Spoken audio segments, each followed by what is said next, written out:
Good afternoon. Thank you for attending my presentation today. My name is Kevin Heppner, and I'm a chemical engineer with SysCAD.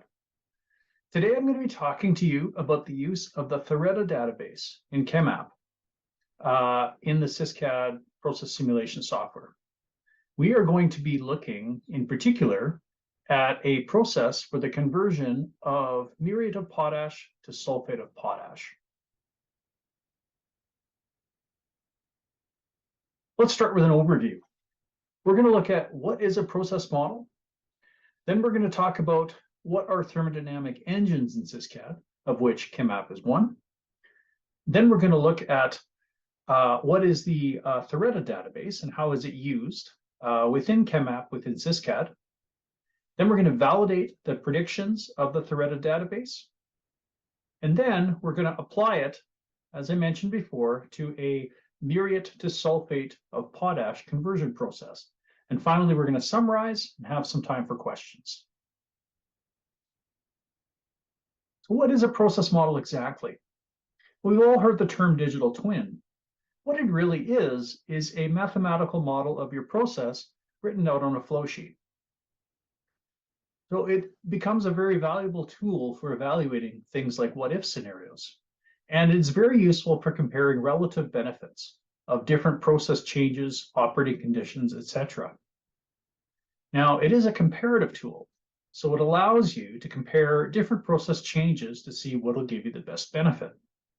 And it does not always exactly match your process. However, it should always trend appropriately with your process. Now, that being said, when you have a model that uses some of these thermodynamic calculation engines, such as ChemApp, with good databases, and you supplement it with plant data, experimental data, you can get very good matching of a process. So that being said, what constitutes a good model? Well, a good model means that it is fit for purpose, so it has an appropriate level of detail. It has clear, defendable assumptions so that others know the limitations of the model. And with this, then it is properly documented. There aren't things like fudge factors in it. It's based on science. And it can be validated against plant or test data, and it responds appropriately to input. And because of this, a good model can be used to evaluate a large number of scenarios. It becomes a very valuable design and operational tool. Let's look a little bit at the life cycle of a model. So a model can be used anywhere between feasibility, pre-feasibility, engineering design, commissioning, plant operation, plant maintenance, and then on to expansion and everywhere in between. It's very useful for things in feasibility, such as process flow diagrams. It can be used for process design criteria. You can start to do trade-off analysis, tabletop studies. Then you get into engineering design, and you get into things like equipment sizing, cost analysis. You can start to develop what your process control system is going to look like. Once you get into commissioning, now it becomes useful for actually doing virtual troubleshooting of your plant, validating everything you did in your process control strategy, and even doing things like assessing your nameplate capacity validation. Now, once you're actually in the plant operation, the plant is running, now you have a digital twin of your process because you've kept it up to date as you went through the process of designing the plant. It can now be useful for things like production accounting. It can be used for assessments of improvements and optimization.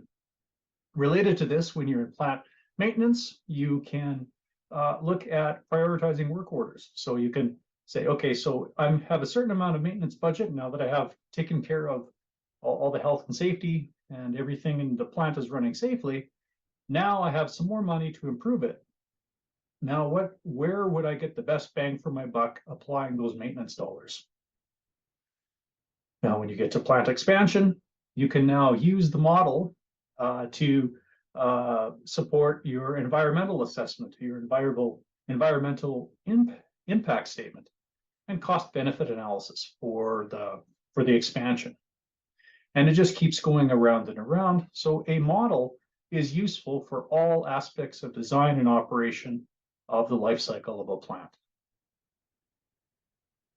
So that being said, What is a thermodynamic calculation engine? Well, within SysCAD, we have thermodynamic calculation engine interfaces, or TCEs, which are highly specialized third-party software. And these perform complex equilibrium calculations, so things like ChemApp.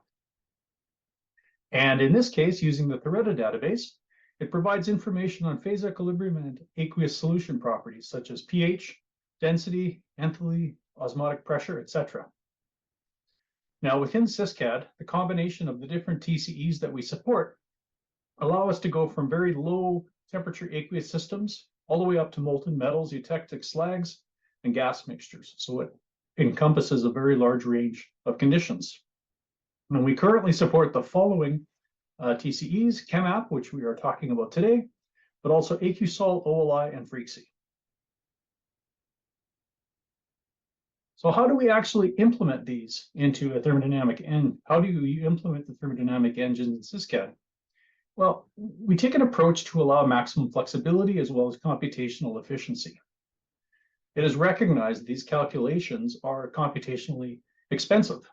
So we allow them to be used where they're needed. And you can use simplified SysCAD calculations elsewhere.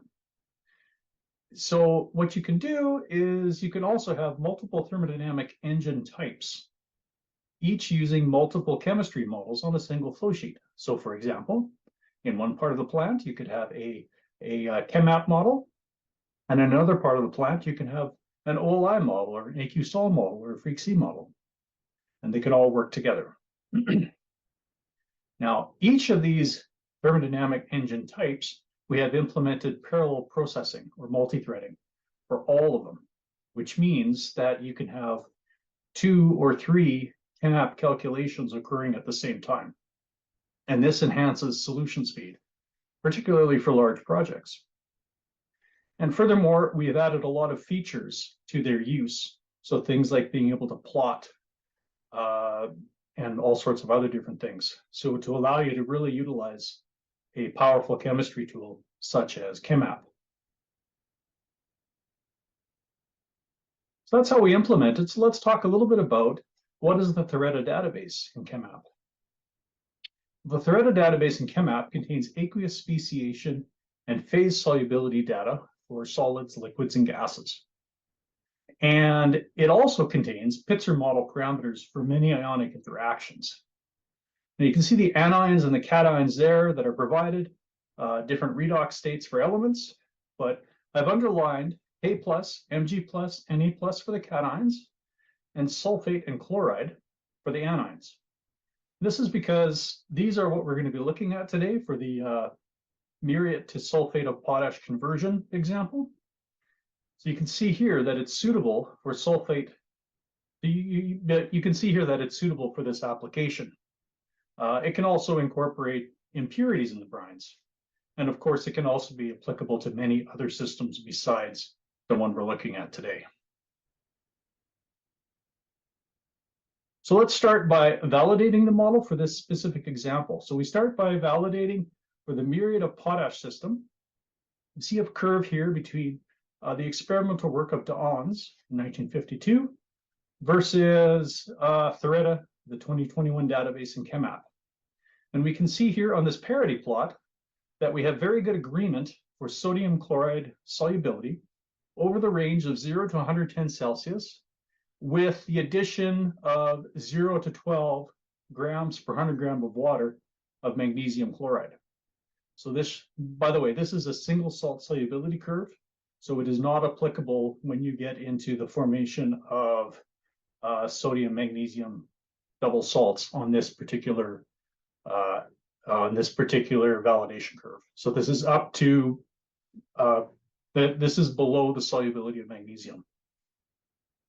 That's not to say that THEREDA couldn't possibly do that. It's just saying that this is the validation where magnesium is not saturated. Then we look at this next one where we have potassium chloride, and it's a similar story. Same conditions, same comparison to the same experimental data. And once again, we get good validation for the KCl system. So that means that in the presence of magnesium, we have confidence that we have good agreement for the solubility of potassium and sodium. The next we look at is on the sulfate of potash side. So here we have the basically we have a curve that shows the agreement between potassium and sodium molality as a function of different ratios of potassium and sodium in the solution. You can see as you go from left to right, you go from K2SO4 saturated solution through to a glacerite controlled solubility. And then finally, the straight line at the very far right is sodium sulfate controlled solubility. So you can see here once again that we have very good agreement between the ChemApp THEREDA database and Buchstein et al. Now let's look at how we can apply this to a real process. So this is a process that was proposed by Fabric et al. In a 2017 paper for the conversion of potassium chloride to potassium sulfate using sodium sulfate. So what we have here is we have a mix tank where we mix feed KCl slurry with water to dilute it down. It then goes back and forth between K2SO4 reactions and glacerite reactions, and there are recycles in between the two. Solid liquid separation is performed after each reaction step. And the output of this is a K2SO4 stream, as well as a chloride salt stream. So the chloride salts are separated from the sulfate salts using nanofiltration. And this can be done because chloride salts are typically smaller than sulfate salts, so you can separate them by an appropriately designed nanofiltration membrane. On the right-hand side, we're just showing the configuration of the THEREDA database. So you can see that we've selected the THEREDA 2021 cap.database, and you can see its path there and different inputs. Now we look at a little bit more from that flow sheet, how we configured things. So you can see on the far left side, there's a tab showing the configuration, further configuration of the THEREDA ChemApp configuration. Then we show the access window for the K2SO4 reactor, which was on the right side of that flow sheet. And you can see that that just links to that THEREDA configuration. And then you can also see the results of a calculation on the far right-hand side of the K2SO4 reactor. So this gives you an idea of how the interface actually works. You can set up a model configuration, configure it appropriately, and then you can link reactors to that configuration, tell it to use that chemistry model for its calculations. Now, one area that we want to point out is heat balance. The stream enthalpies can be calculated from a hybrid approach. Now, this approach is required because the THEREDA database is optimized for solubility, not heat balance. Okay, so what we have here is that we have phase equilibrium, which is calculated by THEREDA in ChemApp at temperature and pressure. Then we can use a mapping algorithm to correlate ChemApp species to SysCAD species. And then within the SysCAD database, we now have a means to calculate the enthalpy contribution of each of those constituents based on its standard state enthalpy and heat capacity. Okay, so this hybrid approach will enable detailed heat balance calculations for full plant models with ChemApp and THEREDA.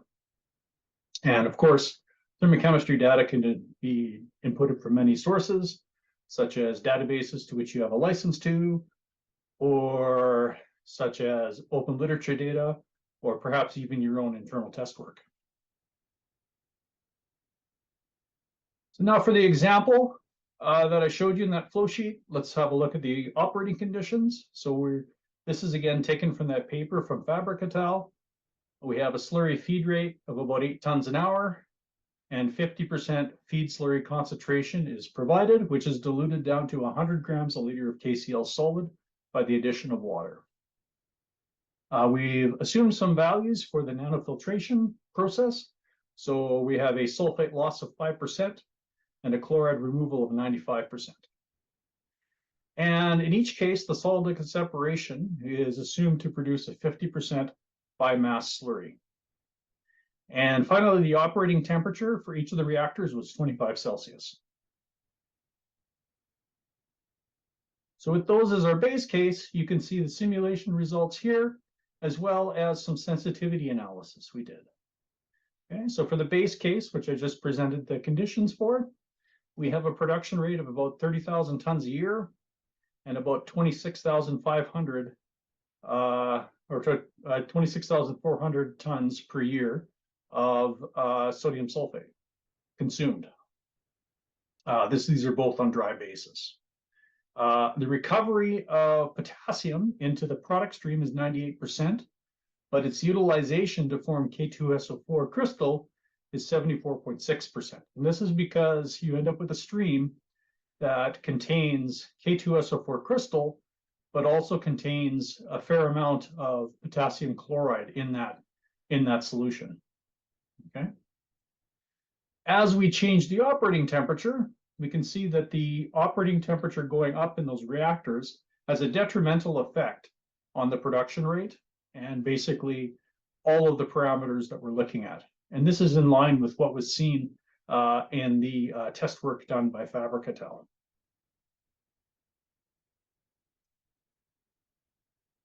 So finally, to conclude, THEREDA with ChemApp and SysCAD allows complex calculation brine chemistry equilibrium to be done. And this really is an excellent tool for computing equilibrium compositions as part of a mass balance. Now, with integration of thermochemical data, you can do a combined mass and heat balance in SysCAD using this interface. And really what we've seen is that we can have pretty high accuracy phase equilibrium calculations for muriate and sulfate of potash brines, as per the validation to the sulfate and chloride curves that we showed. And one of the reasons for this is that it incorporates Pitcher's equations. And this makes it applicable to high ionic strength solutions.